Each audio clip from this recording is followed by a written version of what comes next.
Bonjour mes amis, comment savoir que notre Église prêche la bonne doctrine? Ça c'est une question qui m'est souvent posée. Nous avons la réponse dans la Bible, au niveau de Actes 17, verset 11. Ces Juifs avaient des sentiments plus nobles que ceux de Thessalonique. Ils reçurent la parole de Dieu avec beaucoup d'empressement. Et ils examinaient chaque jour les Écritures pour voir si ce qu'on leur disait était exact. Réponse simple et à la portée de tous. Pourquoi accepter des doctrines humaines contraires à la volonté de Dieu? Dès qu'il y a des fausses doctrines, il y a toujours une mauvaise intention derrière celles-ci. Alors, les mauvaises doctrines les plus répandues sont celles qui touchent à l'argent. La plus grande pression concerne les offrandes. Pourtant, la Bible est claire aussi dans Matthieu 6, 24 ou Luc 16, 13. Nul ne peut servir de maître, car il haïra l'un et aimera l'autre, ou il s'attachera à l'un et méprisera l'autre. Vous ne pouvez servir Dieu et Mammon. Un autre exemple, la doctrine de la dîme dans certaines églises aujourd'hui a pour but de rassurer les pasteurs. Moi aussi je suis pasteur. Pour nous les pasteurs, nous devrions être les premiers à vivre par la foi, en désirant recevoir notre nécessaire de la part du Seigneur Jésus, et non pas des hommes. La parole de Dieu nous encourage à donner au Seigneur et de tout notre cœur. Et notre offrande doit servir à payer les différents frais qui incombent à une église. La location, l'eau, l'électricité, les tracts, etc., etc. Ainsi qu'un dédommagement au pasteur en fonction des possibilités financières de l'église locale. Mais jamais un gros salaire qui conduirait le berger à paître le troupeau de Dieu pour un autre but.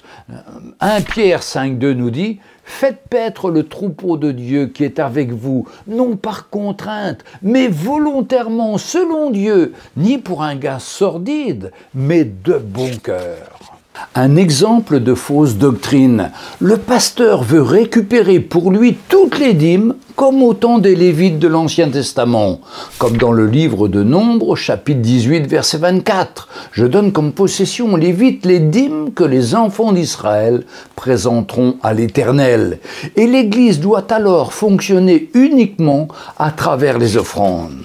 Cette invention humaine est lourde de conséquences car elle repose sur un mensonge et constitue un piège qu'il faut fuir. En effet, certains veulent utiliser les préceptes de l'Ancien Testament à leur profit.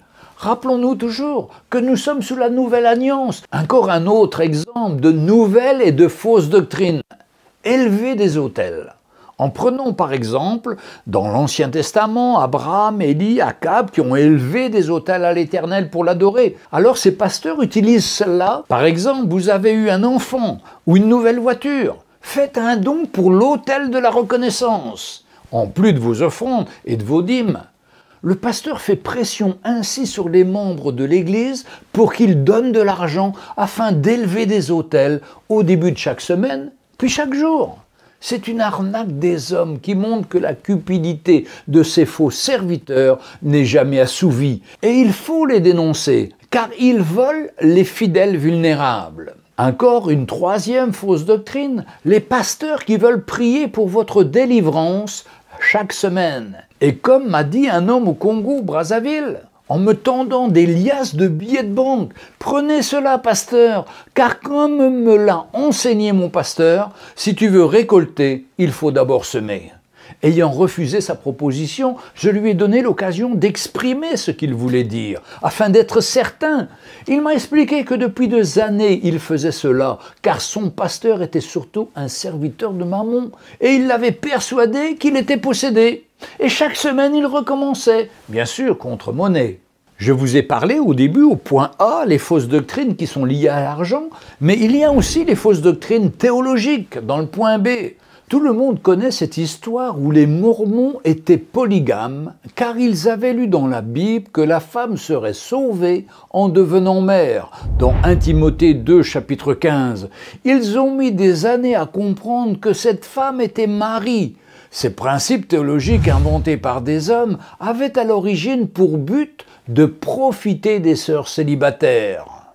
Les fausses doctrines de la prospérité qui remplissent les poches des faux pasteurs et en vidant celle des pauvres fidèles.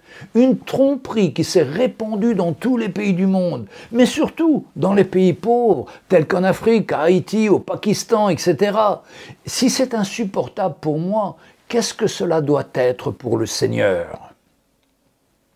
Une autre fausse doctrine consistant à chasser les démons des chrétiens. Cette doctrine est aussi arrivée vers les années 1980 avec la montée en puissance de faux psychologues censés répondre à tous les besoins de l'âme, comme si l'Évangile n'était pas assez puissant pour transformer entièrement et totalement la vie des chrétiens. Dans l'Évangile de Jean, au chapitre 19, verset 30, il est dit « Quand Jésus prit le vinaigre, il dit « Tout est accompli ». Et baissant la tête, il rendit l'esprit. Quand Jésus fait quelque chose dans la vie d'un chrétien, il le fait totalement. Regardons quand Jésus libère le possédé dans le pays des Gadaréniens. Dans Marc chapitre 5, versets 11 à 21, la libération est totale. Voici les versets 18 à 21. Comme il montait dans la barque, celui qui avait été démoniaque lui demanda la permission de rester avec lui. Jésus ne lui permit point. Mais il lui dit, va dans ta maison, vers les tiens, et raconte-leur tout ce que le Seigneur t'a fait, et comment il a eu pitié de toi. Il s'en alla et se mit à publier dans la Décapode tout ce que Jésus avait fait pour lui, et tous furent dans l'étonnement. La vérité est que nous devons chasser les démons uniquement chez des gens qui ne sont pas nés de nouveau et sont réellement possédés. Vous ne trouverez jamais dans les évangiles un seul exemple d'une personne possédée, libérée par Jésus et qui reste sous l'influence des démons. Chasser les démons chez les chrétiens est une grave hérésie, comme si nous faisions mieux que Jésus. Oh, s'il vous plaît, regagnons notre place dans l'humilité. Comme Jean-Baptiste disait, il faut qu'il croisse et que moi je diminue.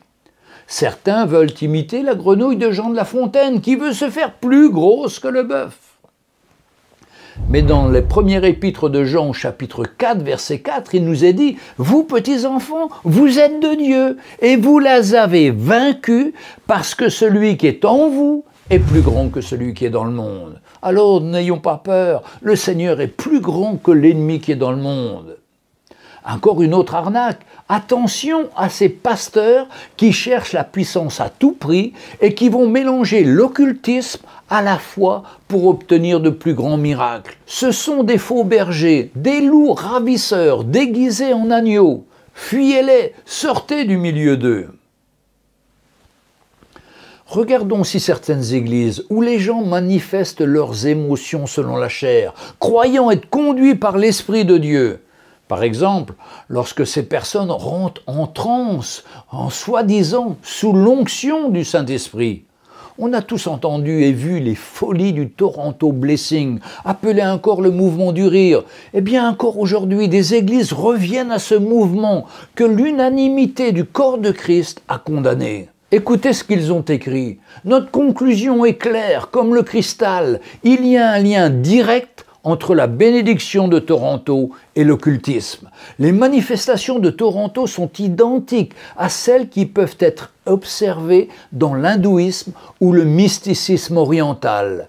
Les cris, les rires, les poses moquettes, les déformations du corps sont identiques aux manifestations psychothérapeutiques du yoga. Ceux qui acceptent de se livrer à ces pratiques occultes s'ouvrent à des puissances démoniaques. Ils se jettent dans une séduction qui dépasse tout ce qu'ils peuvent imaginer. Fuyez ces choses, elles vous conduiront à la mort spirituelle. Il y a de nombreux domaines où nous ne devons pas confondre le Saint-Esprit et la chair, comme précédemment dans cet exemple du Toronto Blessing, qui pensait servir le Seigneur alors qu'il servait le diable. Trop d'églises ont la foi dans leurs expériences au lieu d'avoir la foi dans la parole de Dieu. Prenons garde. Ceci n'est qu'une simple liste bien incomplète des fausses doctrines, car plusieurs sont inventées quotidiennement. Soyons prudents et référons-nous toujours à la parole de Dieu. Je suis vraiment désolé si je choque en parlant de toutes ces fausses doctrines, mais il faut mieux les dénoncer pour éviter que vous soyez découragés, ruinés par de faux bergers. La Bible nous dit dans Philippiens 4, verset 2, « Prenez garde aux chiens, prenez garde aux mauvais ouvriers, prenez garde aux faux circoncis. » Que doivent être les bonnes doctrines dans l'Église ? Dans le livre des Actes au chapitre 2, verset 32, l'Église persévérait dans la prière, dans l'enseignement, dans la communion fraternelle et dans la fraction du pain. Les fruits étaient que les hommes et les femmes se convertissaient et grandissaient dans la foi.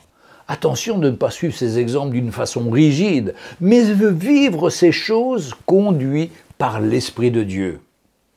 Les églises qui vivent l'Évangile prennent la parole de Dieu au sérieux et cherchent à vivre l'authenticité du récit biblique dans leur vie de tous les jours. L'Église est constituée de personnes qui sont nées de nouveau, sous l'action du Saint-Esprit, qui ont reçu Jésus comme Seigneur et Sauveur, puis se sont engagés à le suivre à travers les eaux du baptême. Ils sont appelés chaque jour à marcher dans la sainteté, à travers la sanctification de leur vie. Les membres de ces églises cherchent à témoigner de l'amour de Jésus, à parler de leur foi et à voir des hommes et des femmes se tourner vers Dieu pour leur salut.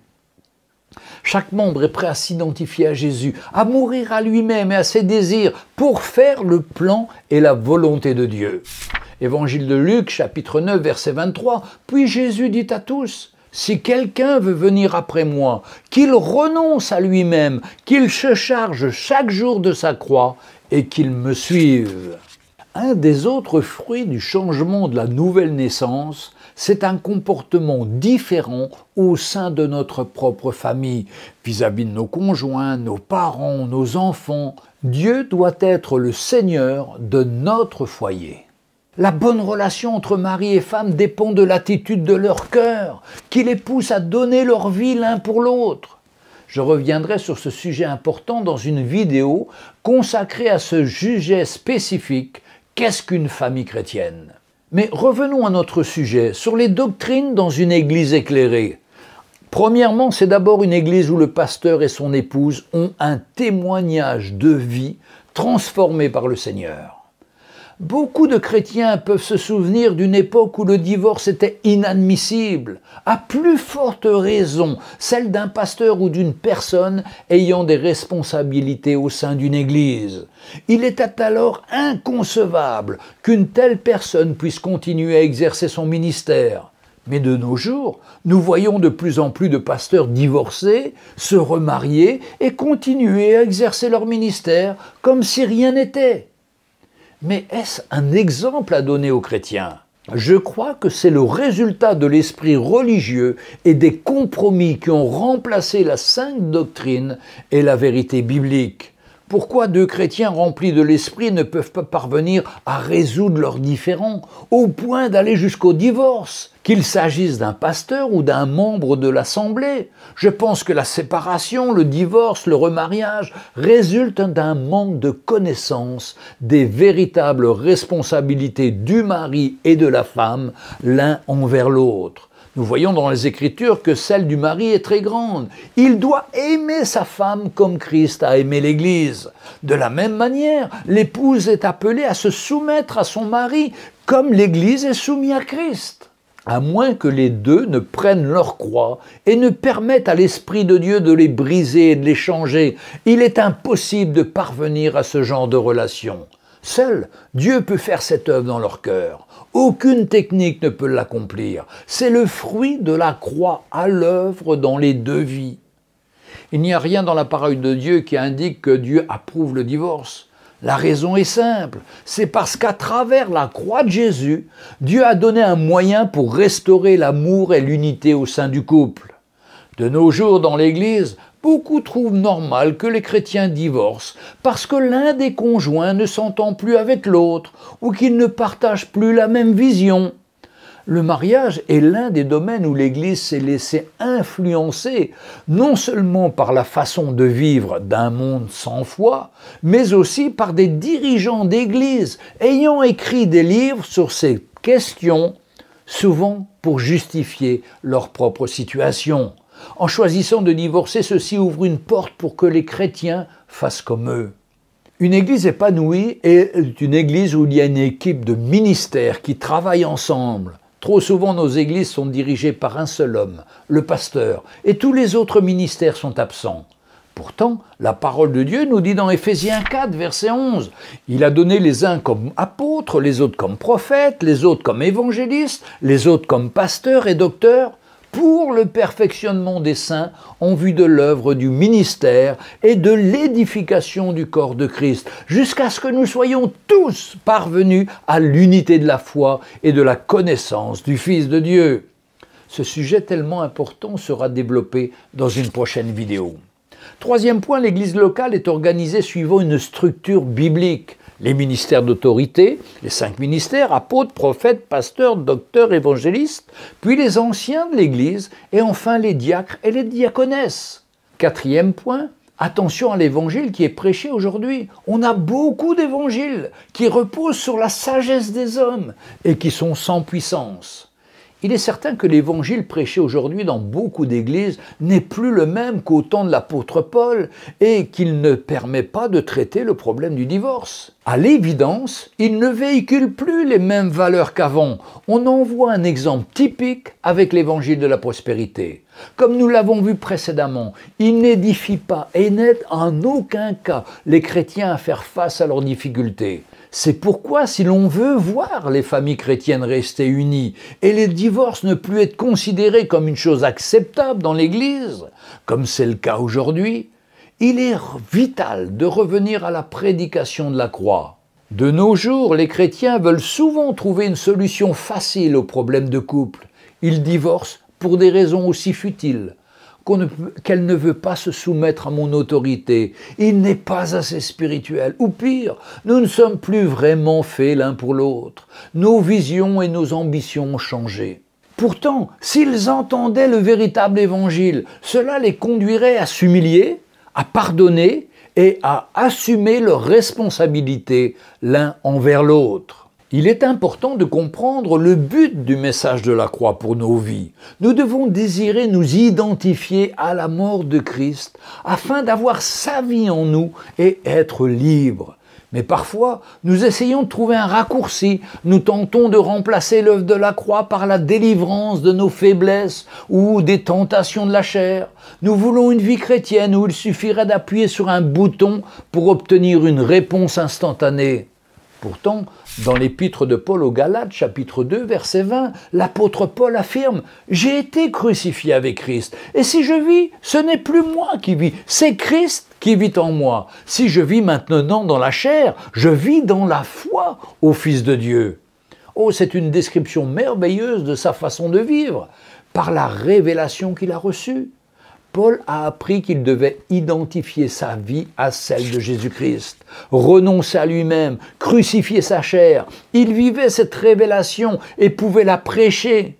Sa vie était réellement un témoignage de la transformation que la croix peut apporter. Le message de la croix est un avertissement constant et un rappel qui expose les faiblesses de notre nature charnelle et nous permet de voir notre état réel. Cela produit la repentance, nous conduit à nous renier nous-mêmes et à retourner à la croix de nouveau. Sixièmement, vivre sous la nouvelle alliance et non sous l'ancienne. Beaucoup d'églises veulent nous ramener sous les lois et les préceptes de l'ancienne alliance, et cela va même jusqu'à judaïser les fidèles, alors que Jésus nous appelle à vivre sous les préceptes de la nouvelle alliance. Permettez-moi de relever un point important. Si vous vous croyez obligé de donner à Dieu un certain pourcentage de vos revenus, vous n'avez pas encore pleinement compris la profondeur de ce que Jésus a accompli à la croix et la liberté qu'il nous a acquise. Il nous a libérés des prescriptions de l'ancienne alliance. Aujourd'hui, nous sommes libres de donner selon notre cœur, selon la direction du Saint-Esprit. Est-ce que vous vous rendez compte que si je dois me référer à quelqu'un ou à une loi établie sous le sacerdoce lévitique dans l'Ancien Testament, pour me dire combien je dois donner, je pourrais en arriver à donner moins que ce que j'ai en fait à cœur de donner. Quand on lit la déclaration de l'apôtre Paul dans 2 Corinthiens chapitre 9 verset 7, en le remplaçant dans son contexte, on peut voir quel genre de cœur anime le chrétien de la Nouvelle Alliance. Que chacun donne comme il a résolu en son cœur, sans tristesse, sans contrainte, car Dieu aime celui qui donne avec joie. Ce verset ne donne certainement pas l'image d'un chrétien craintif et réticent, obligé de donner parce que c'est ce qu'on attend de lui ou parce que le montant de son offrande sera connu. En conclusion, voici quelques caractéristiques d'une Église éclairée. Cette liste est certainement incomplète, mais nous donne une piste de réflexion. Si vous avez des questions, n'hésitez pas à les poser, nous y répondrons en vidéo. N'hésitez pas à mettre un pouce en l'air si vous avez aimé la vidéo, ainsi qu'à vous abonner en cliquant sur la cloche pour recevoir nos prochains enregistrements. Que le Seigneur vous bénisse. La vie chrétienne est une vie simple. C'est devenu trop compliqué, trop de lois, trop de principes. Vivons avec notre cœur, lisons la parole de Dieu et aimons le Seigneur de tout notre cœur. Que le Seigneur vous bénisse et à bientôt.